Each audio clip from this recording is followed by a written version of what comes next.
Good afternoon, everybody. This is another edition of the Passball Show, brought to you by JohnPielli.com, as well as St. Aloysius Church and School in Jackson, New Jersey. Glad to be with you on a Wednesday afternoon, and basically we're doubling up. We're going back to back today. I do want to thank all of my new listeners. If you're listening to the show for the first time, I hope you enjoy it. Always know that you can interact. You could dial into the show if you'd like, 732-364-3598. You can also comment, whether it's Facebook Live, whether it's Periscope, whether it is on demand on YouTube or Google Play or iTunes. We're going to actually look into, and we've started doing Instagram over the last couple days.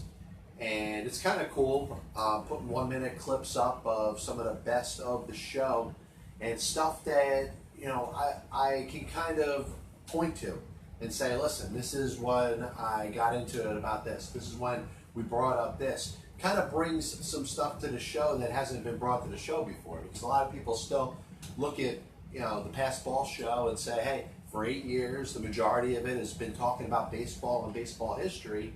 And we get into some deeper topics. We get into stuff that, you know, is more broad in terms of sports, but also out there in the world of things going on.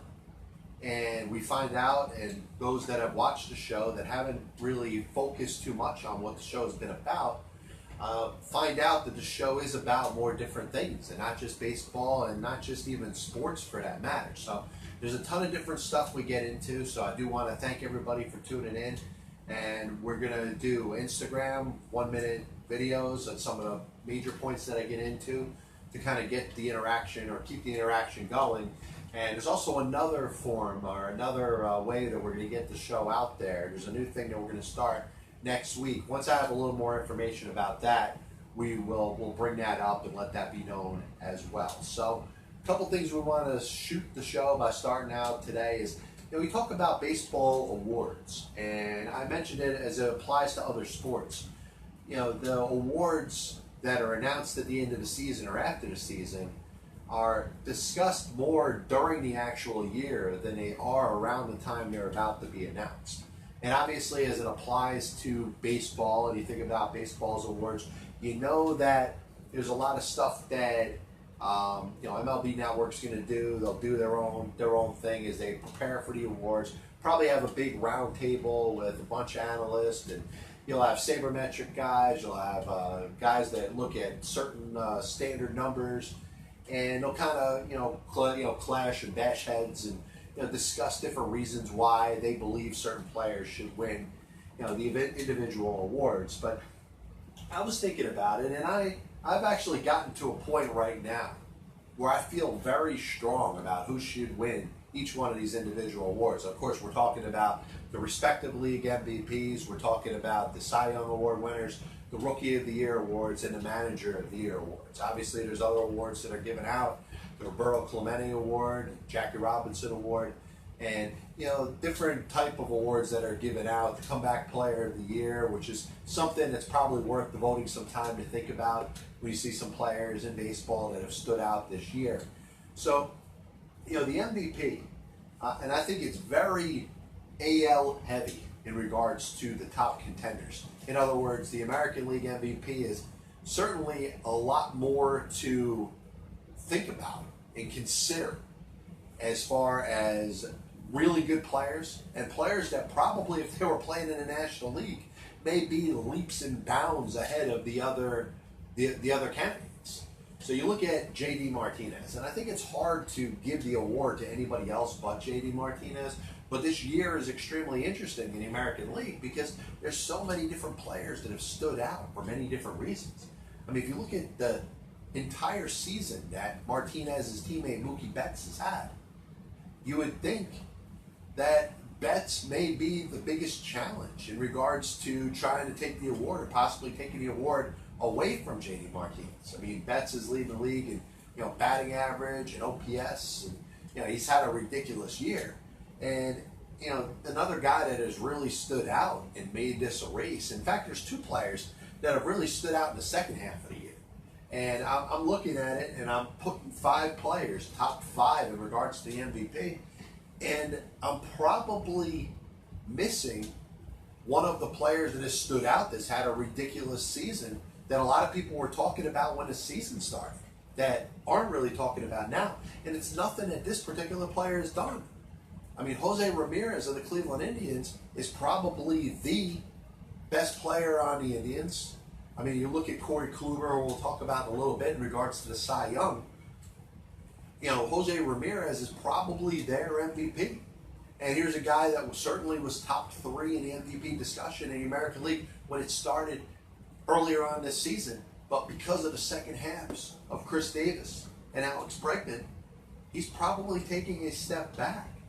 And it's amazing that I'm going to mention the 5 guys that I think are at the top in regards to the voting process and should probably deserve the award more than anybody else.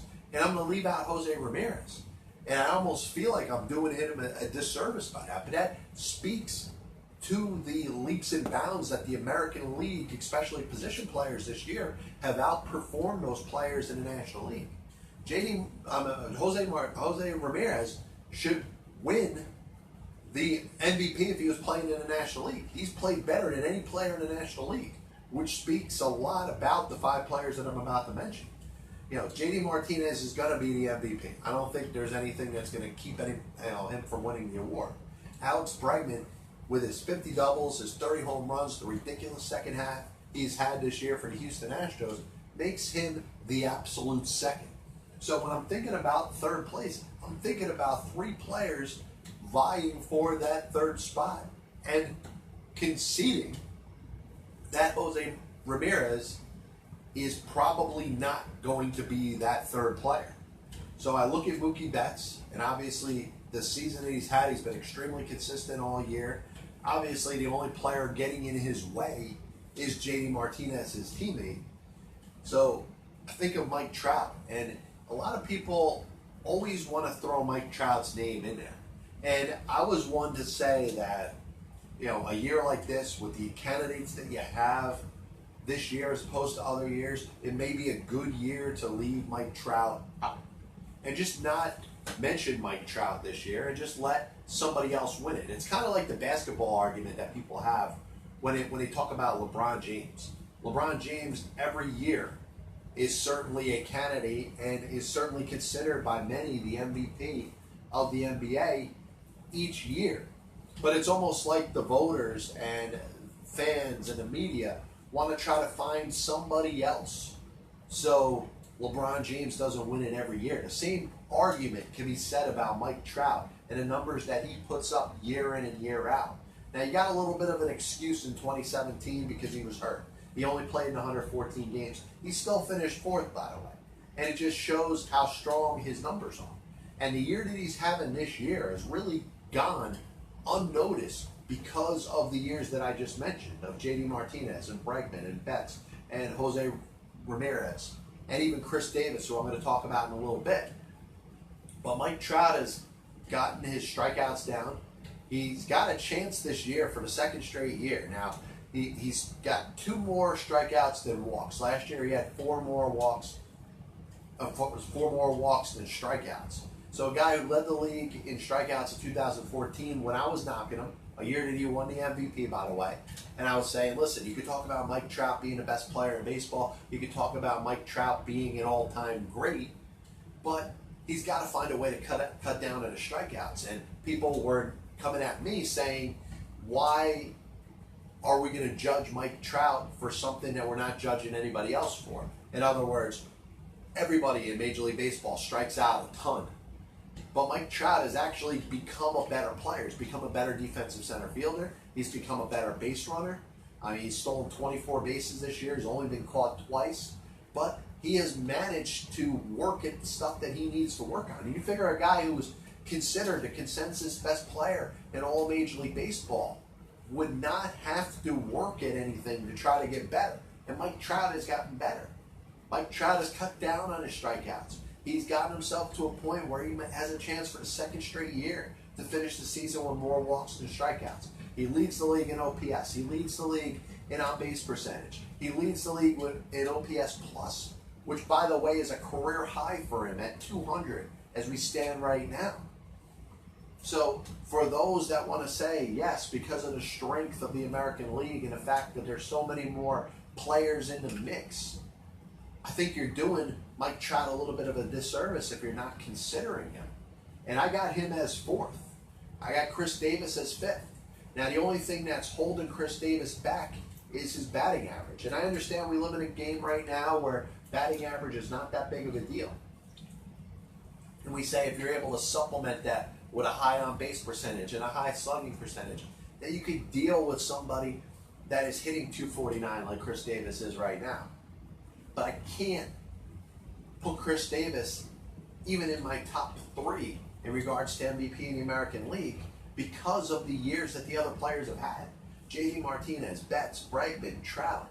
I mean, they're all doing similar things to what Chris Davis is doing. And I understand Chris Davis is leading the league in home runs. He's got a ton of runs batted in.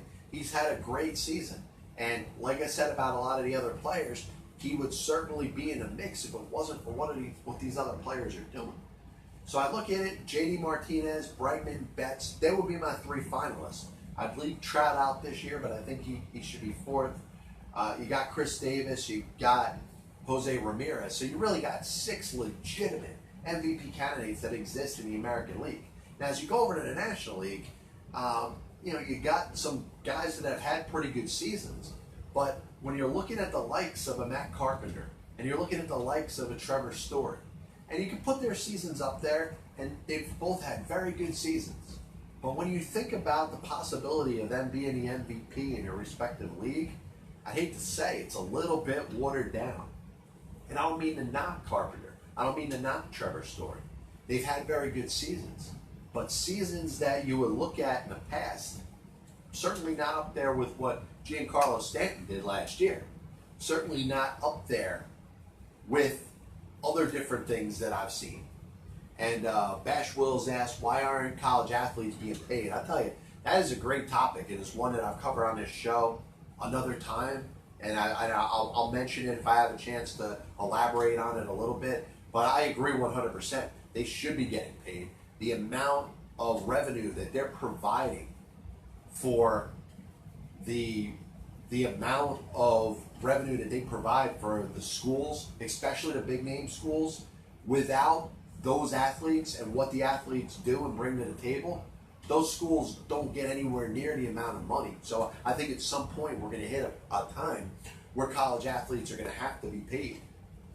Now, I do think, going back to what I'm talking about in regards to the MVP race, the National League, Trevor Story and Matt Carpenter, I think are good players and players that have had decent seasons and very good seasons and ones that should be commended for what it is that they've done.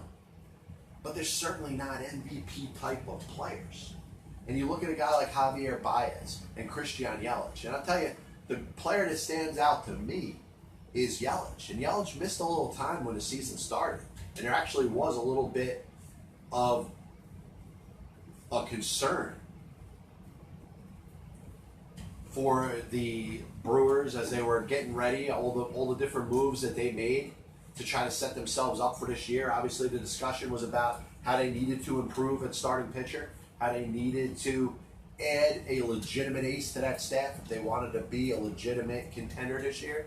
And they've been a contender this year because of their offense, because they went out, were very aggressive, made the trade for Yelich, made the signing of Lorenzo Cain. And, for a couple weeks when Yelich was out, the discussion was, did they make a mistake? Did they not emphasize starting pitching as much as they should? Well, the Milwaukee Brewers are on their way to the playoffs this year, and absolutely would be in a different type of position if it wasn't for what Yelich has brought to the table. He is the most valuable player in the National League, because if you take Yelich away from the Brewers, I don't think they're in the mix. I think they're above 500 team. They may finish, 4 or 5 games behind the Cardinals and the Rockies and a couple other teams. But what he has done to that lineup, he extends it. He certainly has played as if he was kind of in the shadow of a former MVP that was on that team, in Ryan Braun. It's almost like it's become Yelich's team. And this is a guy that really all around, from his ability to play defense, his ability to throw the ball, his ability to run the bases, hit for average, hit for power. He's leading the league in batting average, slugging percentage, OPS plus. He scored 110 runs. He's got 180 hits. And once again, he missed some time earlier this season. So I look at the other players, and the other players are good. Javier Baez has had a good season. He's had that big breakout season. And I remember talking with a couple fantasy baseball buddies of mine about Javier Baez becoming a legitimate star, 2, 3, 4 years ago. So it's taken him a little time. He's had that aha moment. He's become what you could consider maybe the best player on the Chicago Cubs right now. And that's saying a lot, because you still have Anthony Rizzo at first base. You still have Chris Bryant, even though he's been hurt this year, playing third. So, kudos to Baez for having the year that he's having, but it's not good enough if you're comparing it to what Christian Yelich has had. So I go Yelich, Baez, Carpenter, and then I put 3 players in the background, 4th, 5th, and 6th in any order that you want: Trevor Story, Freddie Freeman, and Nolan Arenado. So I look at it and I think it's a very deep, very deep set of criteria in regards to the American League. The National League, I think it gets watered down kind of after Baez. Baez is a good second, but I look at Matt Carpenter and I'm like, I can't imagine giving the MVP to him. Now, not ever, but not off for anything that he has done yet. Not off of anything that he has done, this year. He'd have to crank his game up yet another level, and would have to see something that we've never seen out of Matt Carpenter before I would consider him for the MVP in the National League. So I'm going to go through the other awards real quick, and anybody that wants to contribute, the number 732-364-3598. Like I said, comment on either Periscope or Facebook Live. Bash Will's ads. That's why they should give a award of best player on the planet. Listen, if you look at Mike Trout, and you have to consider him, and I'll tell you, I'll throw this one point in before I move on. Mike Trout, if you listened to me yesterday talking about Tiger Woods being a living legend, when it's all said and done, Mike Trout might rank as one of the top 10 or top 5 offensive players to ever play the game in a sport that has had Babe Ruth and Ty Cobb and Ted Williams and Rogers Hornsby and Barry Bonds and Lou Gehrig. Mike Trout might actually break that type of company. So when we're talking about living legends and we're talking about having a chance to see one of the greatest players to ever play the game in any sport, you may want to cherish what you're seeing with Mike Trout year in and year out, because you're seeing the sport go on. The Angels continuing to struggle, but other players get noticed for what they've been doing. And Mike Trout still consistently, year after year, putting up elite numbers, Hall of Fame type numbers. And in some cases not getting the credit he deserves, because number one, he's playing for a bad team, but number two, the other players in the American League have stood up to the forefront and given him a lot more competition if we're talking about the MVP this year. So, watch out. Study your Mike Trout. Watch him play day in and day out. Because when it's all said and done, when his career is over, if you didn't watch it, like a flash, it might just go by. It might be over. And you might say, wow, that was one of the greatest players to ever play in this game. And I didn't necessarily give him the time that he deserved, or the time that you deserved as a fan to be able to appreciate how great he's been. Cy Young, I think the National League is starting to get to a point where I think people are coming to a consensus. And I understand that there are some people that are still very high on this wins thing. The amount of wins that you get, or win-loss record, or best pitcher on a winning team. And I understand that there's reasons for discussions like this, and that's why Aaron Nola is going to get a lot of credit. He's had a great season for a team that will miss out on the playoffs, but has been a contender the majority of the year. You got Max Scherzer's 300 strikeouts, maybe having his best season. And you can make a case that Max Scherzer has pitched better this year than he has in a couple of the years where he's won the Cy Young before. But Jacob deGrom, to me, is doing something that you really haven't seen since the days of Steve Carlin. It's hard to have a consensus best pitcher in a particular league and be on a team that is just not that good. And what DeGrom has had to deal with, the games that he's pitching, the team that he has around him not showing up, bullpens, blowing games for him late, offense, scoring runs for Zach Wheeler and Noah Syndergaard at alarming rates sometimes. And then when it comes time for Jacob DeGrom to pitch, they just don't score anything. His 177 ERA, his sub-1 whip, the 259 strikeouts, and if you like wins above replacement, he's a 9.5 win player, 9.6 WAR. That means, he brings to the table 9.5 wins to the Mets, a team that is 10 games under 500 right now, or even lower, 11 games under 500. So the Mets have had a good second half this year, but one thing that has stayed very steady for them has been Jacob DeGrom. He's gone out there in just about each one of his starts and have put the Mets in a position where they should win just about every one of his games. I mean, the fact that he's sitting there with a 177 ERA, it's about a half a run, even more, of a difference between him and a second place in the National League. Blake Snell is sitting at a little bit above 2, in regards to the American League, which is going to be what I'm going to talk about next. But if you start out his season, he gave up 1 run in 5 2/3 innings against the Cardinals in a game the Mets won. 1 run in 6 innings against the Washington Nationals. He gave up 4 runs in 6 innings, a game where he gave up 7 hits and a walk. Probably had his worst, his worst start of the year by a mile. Gave up 3 runs in 7 1/3. 7 shutout innings, 7 1/3 shutout innings. I know he had a couple games where he had to be taken out early. One was because of pitch count against the Phillies where he just went 1 inning, but didn't give up any runs. Pitched 4 shutout innings against the Braves, had to leave that game early because of a rain delay. But after that, dude, he goes out there 7 7 7 7 8 7 8 6 6 8 8 8 7 8 6 6 2/3 9 6 8 6 7 7 7. So just from a consistency standpoint, is the workhorse every single time. Not in one of those starts gave up any more than 3 runs. And in fact, in that whole run, he gave up just 3 runs twice. So you're looking at a guy that really is having a Cy Young season. And, we can talk about wins and how important they are, and yes, they are. And the fact that Jacob DeGrom, the games that he's pitching, the Mets seem to lose more than they win, I think speaks more about how bad the Mets are and how bad of a job they've done to give him the proper support that he needs than anything that Jacob DeGrom has done. And, I think it's getting to a point where it should almost be unanimous. And it's not a knock against Max Scherzer. It's not a knock against Aaron Nola. It's not a knock against either one of those guys. They've had fantastic seasons. Scherzer's season is probably good enough to be Cy Young. Nola's season is certainly good enough to be Cy Young.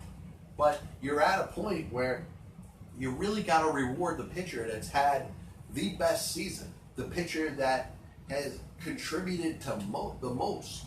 And you can't have, and we've gotten to a point, and I remember Justin Verlander winning the MVP in the American League, was about 5 years back.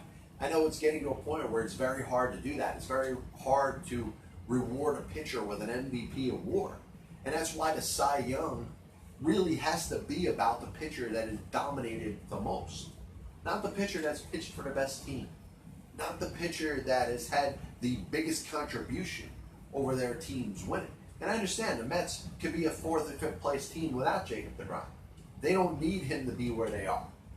But I tell you, he needs to be rewarded for the season that he's had. I'd go DeGrom, Scherzer, Nola in that order. I don't even care who finished 4th and 5th. American League, I think there's a little more of a discussion. And I'm going to throw out a name that a lot of people haven't discussed. There's been talk on MLB Network, and a lot of the people that are very in love with baseball and talking about baseball all the time have mentioned. But Blake Snell stands out to me. and he's made a difference. You can talk about Jacob deGrom not making a difference, but you can talk about his WAR number. But Blake Snell has been a major reason why the Tampa Bay Rays have been in a mix in the second half of the year, and the year that he has had. And he's actually gotten his ERA under 2. He's won 21 games this year. And you're talking about a Tampa Bay team that isn't even interested in extending starters past 4 or 5 innings. They're spending a couple days where they have the bullpen game, and then they have the opener. So they got times through their rotation where they're not even trying to run out a starter for a considerable period of time. So that adds to me to the mystique of what Blake Snell has done this year. The fact that, and I know wins are not that important, but he's backed up 21 wins with a 1.90 ERA. He's had over 200 strikeouts. He's made his 30 starts. He's got an ERA plus of 2.16. So he's had a ridiculous season. And you could talk about Chris Sale and the start that he got off to this year, but he's missed too much time. And Chris Sale, when it's all said and done, could probably care less about winning the Cy Young. He wants to help the Boston Red Sox succeed in the postseason, which is why he's getting ready for probably the Yankee series or whoever wins the Yankees Athletics wildcard game. And he's going to put pedal to the metal there. And he wants to be judged by what the Red Sox do this postseason, as opposed to last year when they couldn't get past the first round. So I'm not even putting Sale in my top 3. Another guy who very quietly has had a year that has been pretty comparable to the years he's had in years past is Corey Kluber. And Corey Kluber could be considered pretty much the Mike Trout of the American League when it comes to being in the mix for the Cy Young year in and year out. He won his first Cy Young in 2014 with that breakout season. He lost 16 games a year later, but was on a team that wasn't as good. It has backed it up with 3 Cy Young type seasons back to back to back. He finished 3rd place in 2016, won it last year when he went 18-4 with a 2.25 ERA, and very quietly has put up a season that is pretty much a carbon copy of what he's done over the past several years. He's won a career high 20 games. He's pitched to a sub-3 ERA. He's pitched an American League high 210 innings. He's got 216 strikeouts. The ERA plus is not as high as it was last year when it was 204. It sits at 155. He's got a sub-1 whip. He doesn't walk a lot of batters. He deserves credit, and I think he should be second. So the player that I have finishing 3rd in regards to the Cy Young in the American League is a reliever. And I think it's very hard to put a reliever up there in regards to what starting pitchers are, but let's be serious. It's a reliever's game right now. Bullpens are so much more important. Depth in bullpens are important. And it is probably slightly more important now than it was years ago, but not in the leaps and bounds that bullpens are important. But closers, a dominant closer, can really make a difference. And one closer has, and that's Edwin Diaz of the Seattle Mariners. His season that he has had really has been one of the differences between Seattle being in the mix and Seattle not being in the mix. If you look at some of the players they've had offensively, they've got to deal with the Robinson Cano suspension. King Felix is no longer King Felix. James Paxton being hurt for as long as he was this year. The one consistent has been Edwin Diaz. And he might not get to 62 in regards to saves, but he's had a ridiculous season and deserves credit. And I think we're going to get to a point when it comes to Cy Youngs in Major League Baseball that we have to start considering relievers as much as we are starters.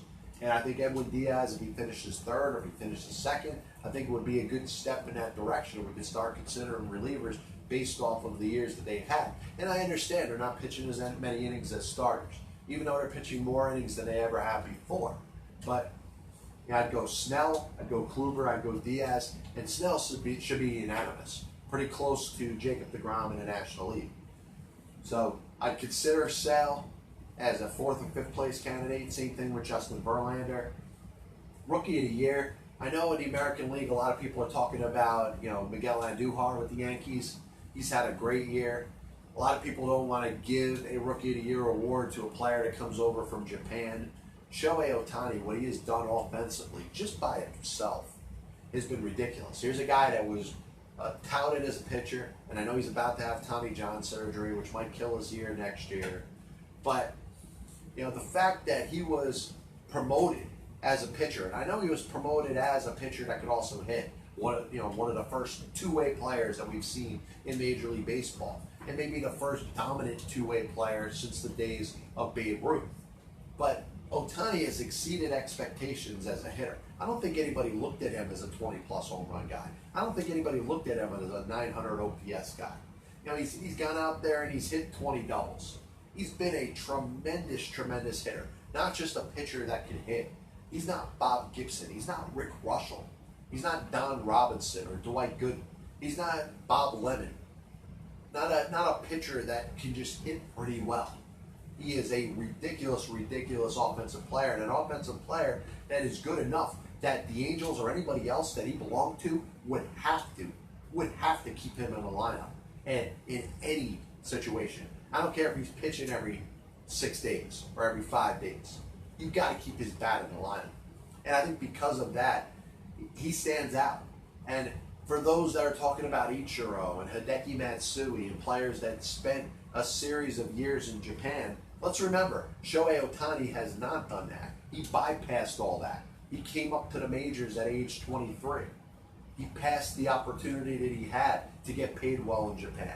Passed up the opportunity to get paid well eventually in Major League Baseball by jumping from Japan into Major Leagues. So the fact that he's 23, he decided to come over and play Major League Baseball in America right now, makes it no doubt that Ohtani should be the Rookie of the Year in the American League. I'd give Andujar second. I'd give Gleyber Torres third. In the American League, Ronald Acuna's impact on the Atlanta Braves kind of gives him the edge over Juan Soto.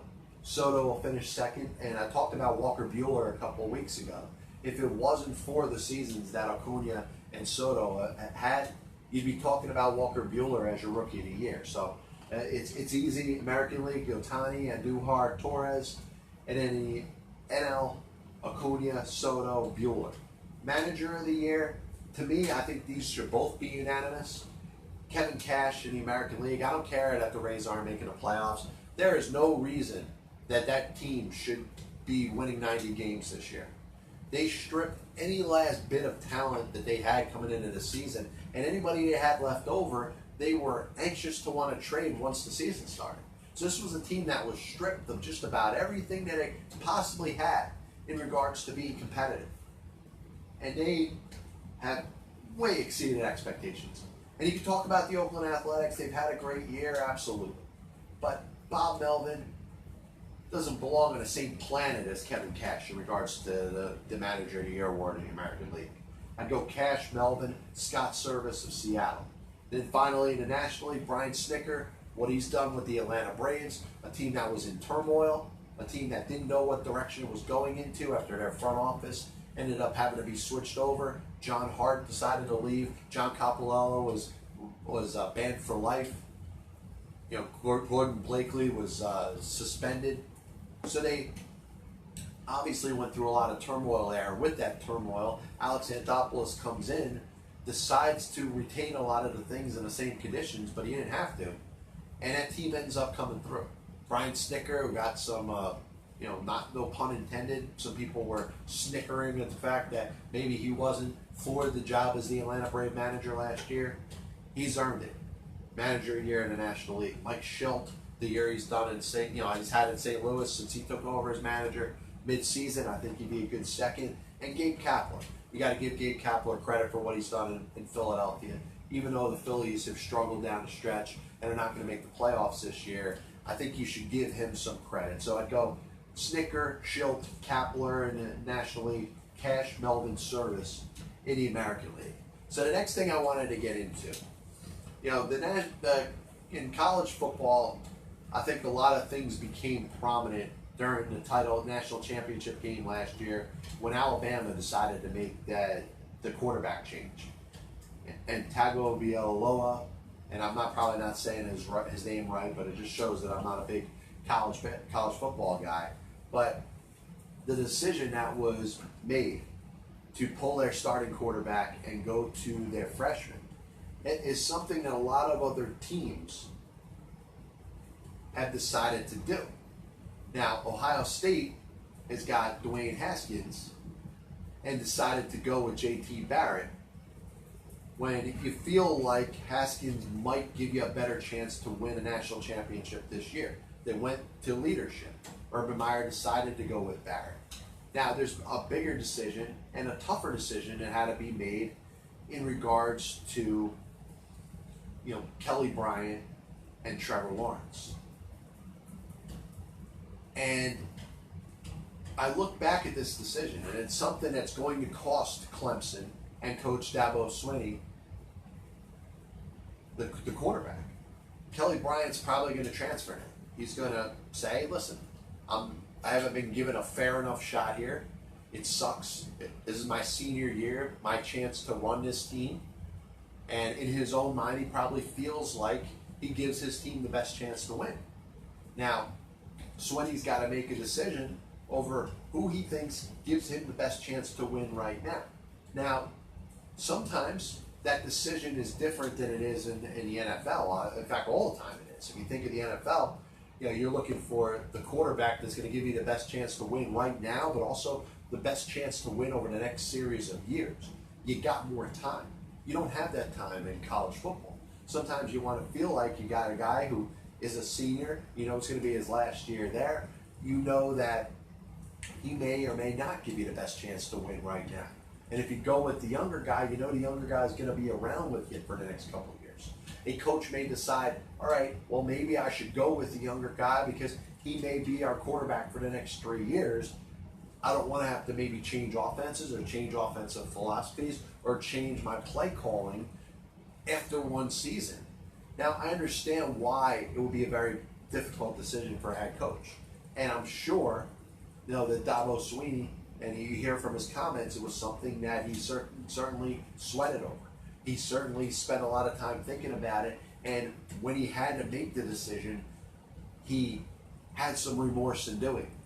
And I think you could have some respect for a coach that shows his true emotions, shows how he really felt about it, and showed that when it's all said and done, it's not going to go down as one of his better days. Because I think from an emotional standpoint, he's looking at a quarterback, a guy that he has believed in, has led them to the postseason before, 2 bowl games, and to turn his back almost on a guy that he has shown a lot of faith in is something that you could tell impacted the coach. Now, he feels that Lawrence gives himself and his team a better chance to win right now. And remember, Clemson is making a run for the national championship. To just play in a respectable bowl game is not going to be good enough. They want to be in a BCS. They want to have a chance to win a national championship this year. And those decisions in college football, and I know they're becoming more headline material now than they ever have been before. But you've looked at, great schools that have had a series of very good quarterbacks. And when you talk about the top schools in the country, you're talking about the top players that play all different positions that are being recruited from all over the country. So the backup quarterback on a nationally ranked or a team that is considered to be in BCS contention, they should have an absolute star as their backup. They should have a star in waiting as their third string quarterback. So the guy that's starting, probably is the most talented or the guy that the coach believes in the most. But you would expect other players to be recruited as they're sitting there as the second best or the third best. So these decisions are going to come up more and more. And I think the coach for Clemson, made a tough decision. A decision that down the road he may be sad about, because I think he cares very much about Kelly Bryant. But he felt like it was the best decision for his football team, and it's going to cost him Kelly Bryant. Because Kelly Bryant took the day off, he ends up deciding he's going to transfer, he's going to walk away, he's going to go to a different school so he can play next year. And good for Kelly Bryant, because I'm sure he wants to see how he can perform at this level. Maybe he's thinking about playing in the pros, maybe going to the NFL. And he's not going to get that chance if he's sitting on the bench in Clemson. And that's what a lot of these other players have to consider. These other starting quarterbacks that have had to take a step back and not play for their Division I highly, respected school, maybe looking at their chances of playing in a National Football League kind of deteriorating. And maybe their consideration to be drafted or to even sign as a free agent after the draft, maybe going down the tubes because they're not playing at their respective school. So I understand it from their perspective as well. Last thing I wanted to talk about today, and Foles, Bob decides to say, I wish I was MLB commissioner, I make so many changes. And I agree. I mean, there's a lot of different things you could talk about in regards to Major League Baseball and the amount of things that you'd like to see different. And, I would start out by thinking about realignment, interleague play, maybe through expansion, trying to keep some of the interleague play that we have right now. There's the decision, should you have the designated hitter, should you have it in both leagues? I think it's something that, unfortunately, whether you are pro DH or anti DH, it's something that's becoming inevitable and something we'll see probably sooner rather than later. But yeah, I mean, MLB commissioner, I would make a lot of changes to the game too. I would certainly want to look at the playoff situation. And I want to reward the team that has the best record in each respective leagues.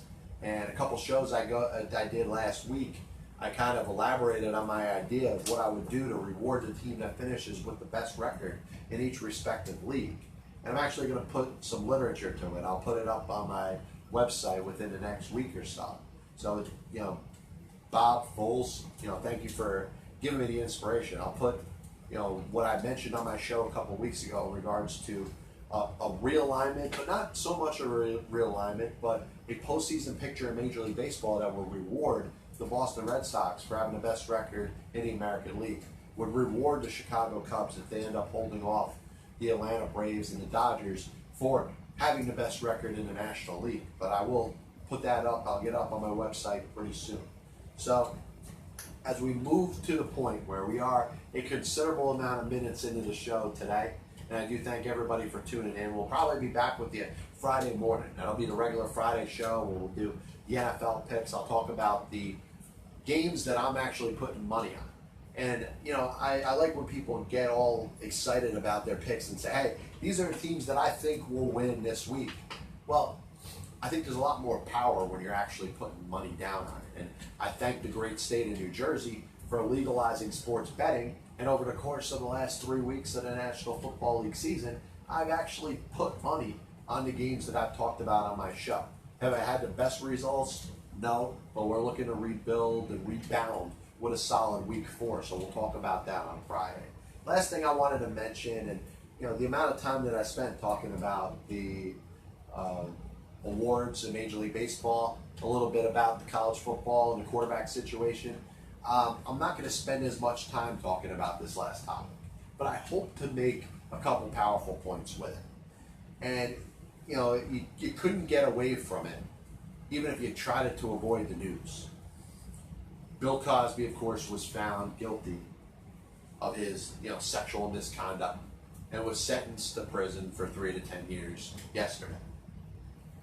Now, you look at Bill Cosby, and obviously he has fallen considerably from the American dad that he was in the 70s and the 80s, and the guy that was known for the pudding commercials, the guy that was known for Fat Albert, and all the different things that brought Bill Cosby to the spotlight. His stand-up, by the way, especially in the 70s, was so underrated. I mean, this was a guy that really was. And he used basic humor. He didn't go overboard. He didn't try too hard. He just was naturally funny.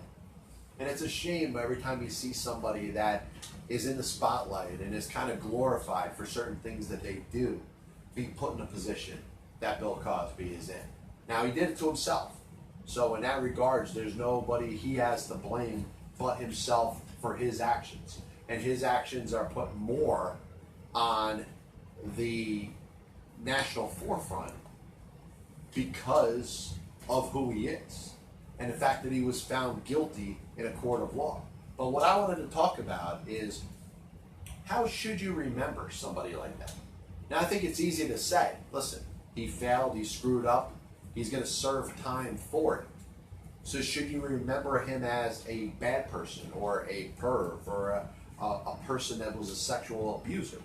Or should you take the route of taking your positive memories in this person and remember him for the innovator? Remember him as being a comedian. Remember him for all the different things that he accomplished and all the lives that he entertained over a series of about 40 years.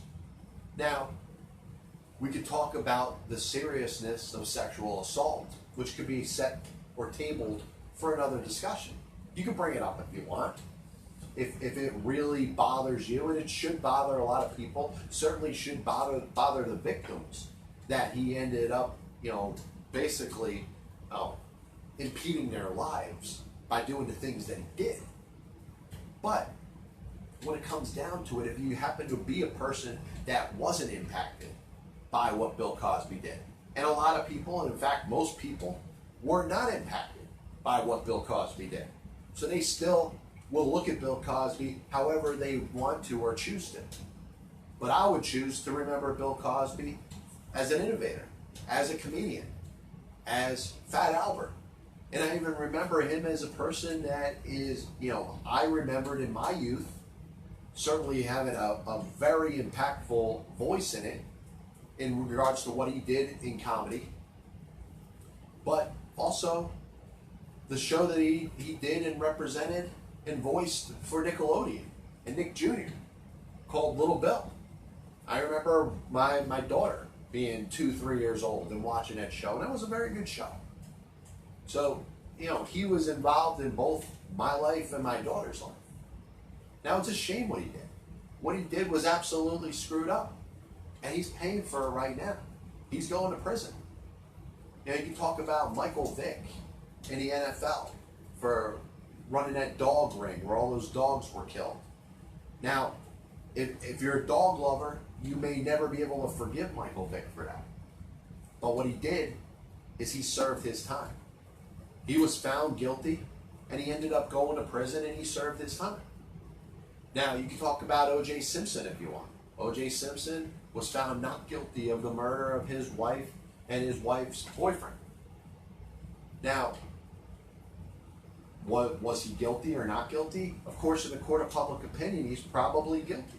And you can talk about the different facts, and you can talk about the different things that were screwed up in his trial, but when it came down to a court of law, he was still found not guilty. Now, what he did in regards to stealing the memorabilia and having to serve the time that he did there, he had to pay the price for what he did. And he may have paid some of the price for what he did or didn't do, or may have done in regards to killing his wife. But I look at O.J. Simpson in a similar way that I may look or choose to look at Bill Cosby. O.J. Simpson was a Hall of Fame running back. The Juice was one of the best runners that the game has ever seen. He's up there with Jim Brown. He's up there with Eric Dickerson. He's up there with Earl Campbell and Barry Sanders and Emmitt Smith. And he did it at a time where he was basically the face of the National Football League. And when he retired, he got into broadcasting, but he also got into movies. His character Norberg in the Naked Gun series was one of the most hilarious characters that I ever seen in my life. It's part of the reason why I love that movie. He did stuff for Hertz Rent-A-Car, and actually had a pretty good career outside of the National Football League. Overall, he was a success. But one thing that obviously brought him down was the murder of his wife. And whether he physically did it or had something to do with it, it's something that's going to be an extreme scar when you're trying to judge who O.J. Simpson is, or who O.J. Simpson is going to be remembered to be. Now, I choose to remember O.J. Simpson, the football player. I choose to remember O.J. Simpson for his portrayal of Norberg in the Naked Gun series. I thought that character was hilarious. I choose to remember Bill Cosby for voicing Fat Albert, for hosting the Cosby Show, being the American Dad, his pudding commercials, and being a pretty funny guy in his stand-up that he did in the 70s. That's what I choose to remember these people for. Now, you could choose differently. You're given your own brain. You're the general of that thing. You have the control of your own thoughts and what you want to remember people for. But I'd rather, and this is not every single case, but I'd rather remember Bill Cosby for all the great that he did. Now, obviously, now is probably not the time to talk about Bill Cosby's life and all the good things that he did. Because he obviously did some really bad things over that same time and is paying for it right now. But I choose to remember Bill Cosby, the comedian. Bill Cosby voicing over Fat Albert and Little Bill. And I'd rather not remember him for what he did in regards to sexual assault to these women. Now, like I said, you can have a different opinion, but that's mine. Quick recap of the show. I'll put it up on my website, the postseason awards for Major League Baseball, who I would have in my top 3. Check out johnpielli.com. I'll pop that up there. You got the NCAA situation with the quarterbacks. You got a veteran, a senior, and in some cases you may not feel that quarterback gives you the chance to win. It's a tougher decision you make in college football than it is in the pros. Obviously, the pros, you're looking more long-term. In college, it's short-term, but you're impacting people's lives and their ability to potentially play professional football. Last thing, I'm remembering Bill Cosby for being a hilarious guy, for being American Dad, for being a great in sitcoms, and I'm choosing not to remember him for being a convicted rapist and molester of women and sexual assaulter. We'll be back with you on Friday. We'll do NFL picks then. This is the Passball Show brought to you by johnpielli.com. God bless you, and as always, I'll see you on the other side.